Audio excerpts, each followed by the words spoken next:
জাবের ইবনে আবদুল্লাহর মৃত্যু সম্পর্কে যদি একটু সংক্ষেপে বলতেন।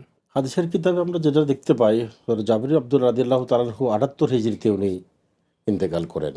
এবং আমরা প্রথমে বলেছি যে মদিনায় যে সকল সাহাবী দীর্ঘকাল পর্যন্ত জীবিত ছিলেন, এর মধ্যে হযরত জাবির ইবনে আব্দুল্লাহ রাদিয়াল্লাহু তাআলা অন্যতম। তো এর মধ্যে একটা বেশ কিছু বিষয় আছে যে তখন হাজ্জাজ ইবনে ইউসুফের শাসনকাল চলছিল। তো হাজ্জাজ ইবনে ইউসুফের বিভিন্ন অত্যাচারে অতিষ্ঠ হয়ে উনি মানসিকভাবে খুব ভেঙে পড়েন। তো এক পর্যায়ে উনি খুব রোগাক্রান্ত হয়ে যান এবং ওনার দৃষ্টিশক্তি হারিয়ে যায়।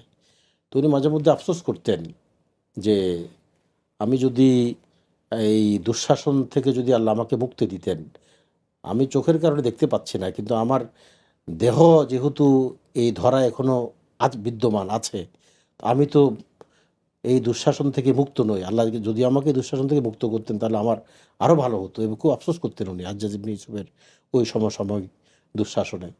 তো এর মধ্যে তখনকার যে সময় যে ঘটনাগুলো ঘটে আমরা জানি যে সিফফিনের যুদ্ধে হযরত আলী রাদিয়াল্লাহু তাআলার পক্ষে উনি ভূমিকা রাখেন এবং ওই সময় আহ, বেশ কিছু ঘটনা প্রবাহে ওনার ভূমিকা ছিল।